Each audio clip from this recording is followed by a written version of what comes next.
Hi YouTube, welcome back to my channel. Time to summarise and talk about the empties, the things I've used in the last month or so, whether I will or will not repurchase. I think I'm going to start with a couple of skincare items that you can see in front.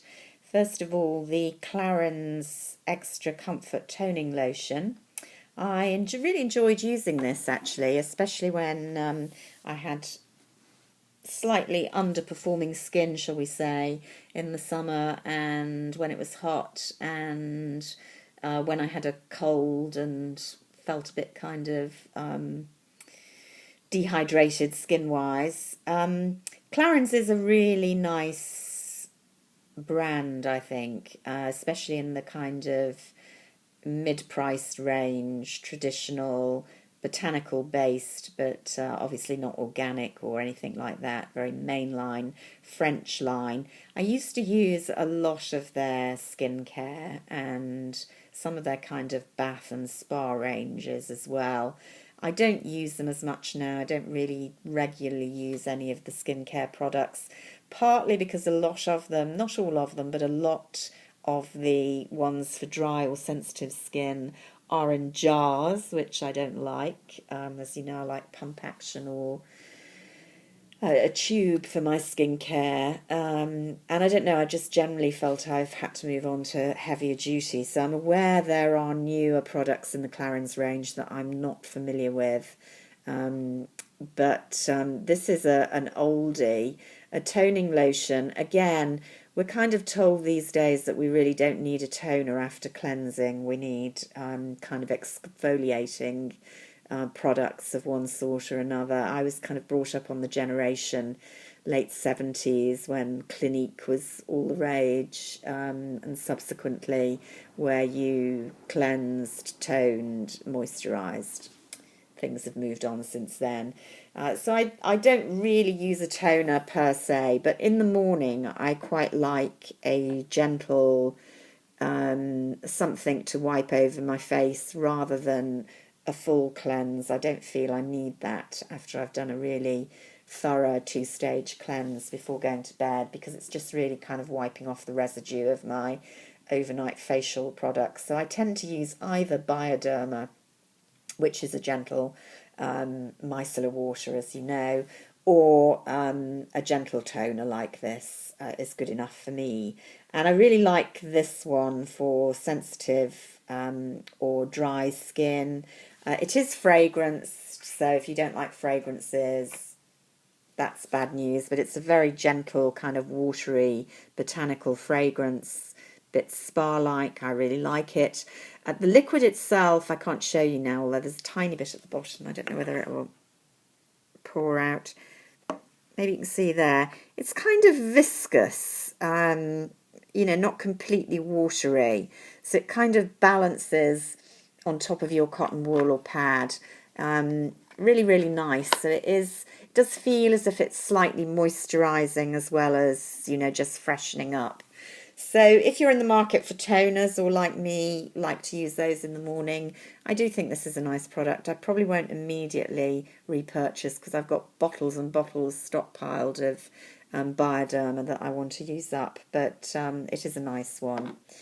I also like this Patricia Wexler product. I had these stockpiled.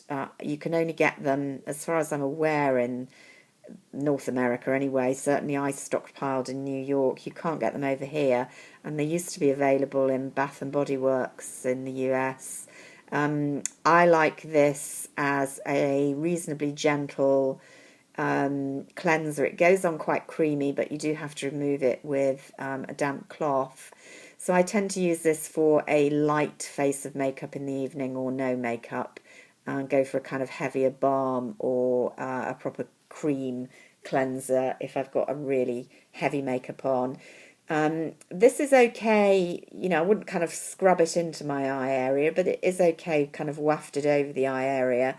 Takes off most eye makeup, and then I would go in with a specific eye makeup remover for the remnants of liner or mascara. It is fragrant. Let me just remind myself. Yeah, but again, I don't find it too overpowering, and it's supposed to be for all skin types. Why I like it, because there are loads of these products, is it actually does make my skin feel both clean, but not in any way tightened, clean and smooth and soft. Just a really nice texture. I don't know if it's to do with the olive oil in this. They've got fancy name for the so-called technology. Who knows? The ingredients aren't particularly astounding, but I like it, so I will repurchase when I go back to America. I can't at the moment.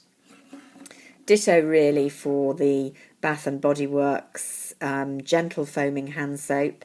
I like these on the wash basins. I don't find them that gentle, to be honest. I definitely think you need to use hand cream after using these, but they're good cleansers as a bathroom soap after going to the loo or whatever. Not to put too fine a point on it, where you do want a good thorough hand cleanse. And I love these kind of gimmicky seasonal scents. This one's cherry almond shortbread, which honestly was suitable for last Christmas, which I think is when I started it and then put it away for other fragrances, and I've only just finished using it. What I like about these is they're liquid in the bottle, but they foam up when you use the pump action. You can get them in the UK on eBay and Amazon fairly reasonably, not as cheap as they are in the States, but that's ever the case for us poor Brits. Another thing that I use all the time, not necessarily this make, are these remove and go nail polish removers, where you stick your fingers in down the hole rather than scrubbing away with a piece of cotton wool soaked in nail varnish remover. They're kind of an expensive luxury. Some of them are reasonably cheap. This one by Leighton Denny I don't think was, because that's a kind of specialist nail outfit, but you can get ones in any chemist. I think some people don't like them, and I don't like them when the sponge is light enough coloured for you to see that you've used it once or twice already, and it's all kind of mucky looking. This one I liked because it was black, the sponge, so you couldn't see that so much. So I do find them they take off the polish much quicker than me kind of scrubbing, particularly when you're wearing a dark colour like this. So I'm not sure I'd go to the Leighton Denny again, although I do like the black sponge. Another product I absolutely love but don't seem able to buy is this Malin and Goats rum body wash. Now I have looked, and you can get this particular body wash.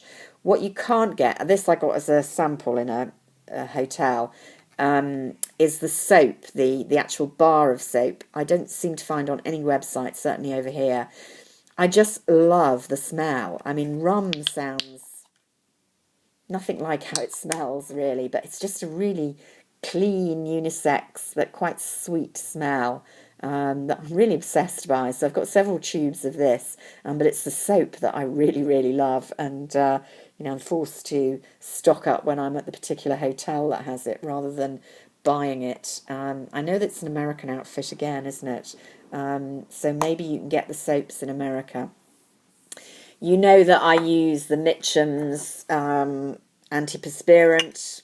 That's always in my empties. I always repurchase. I only seem to have one face mask here. I did use some on holiday, but I didn't bring them back to put in the empties. This was another Karuna exfoliating face mask. It's actually for oily combination problem skin, not suitable for sensitive, helping to clean with pineapple extract and lemon. Did smell a bit citrusy, and I used that this weekend because I've unaccountably had an outbreak of spots and clogged pores, which is not usually a problem for me. I do have enlarged pores, but I just seem to be breaking out, which I never used to do. So yeah, it was nice. Looked like Hannibal Lecter. Not sure it left an amazing effect. Junking a mascara. This is a Chanel one, but not my favourite. I'm trying to see what it's called, but I can't even read that. I like Le Volume, which is a much stickier formula than this one. This was a especially gimmicky gold one, which I thought would kind of tint the tips of my lashes. Unfortunately, my lashes are naturally too dark for it to show up much, so it was a bit of a disaster. I did use it for a few parties, but I don't really think it had much effect, and I'm not that keen on this formula as opposed to the Le Volume, which I love. Update on the Marc Jacobs pencils, which I think I showed when I got and was very impressed with their texture. I became very unimpressed with them over time, partly because it's not going to do it now. There it is. You can see you actually got very little lead in the pencil, and it was very loose. So I found with two of them, in struggling to actually pull the cap off, the lead fell out, and in one case right down the sink. That was the blue one, which I really liked. I just didn't find these were well made at all. And the other thing, when I first got them, they were lovely and smooth. Look at that, how hard I'm having to press to get anything at all. And I look back on my videos, but I think I only purchased this maybe in late spring, so very, very unimpressed. They're just a gimmick, not a patch on my favoured Chanel stilos. Another thing I wasn't impressed with is Ula Shampoo, an organic brand from Cornwall. I got this, I think, in a hotel. I suppose this triggers my usual rant with a lot of organic products, particularly in the kind of cleansing variety, and shampoos in particular. I know it's supposed to be good for the environment to have products that don't lather, but I find they don't clean either, so I end up putting more on of them that is washed down the sink than I would of a more lathering up soap. And I didn't see how that's better for the environment because I'm just using gallons more of it. So something like this literally lasted me for one wash, whereas normally with a ordinary shampoo it would last me for 2 or 3, maybe 4. And I just found it didn't clean my hair even when I used gallons of it. I'd be having to wash my hair again the next day when normally I can happily go 3-4 days, up to a week, to be brutally honest.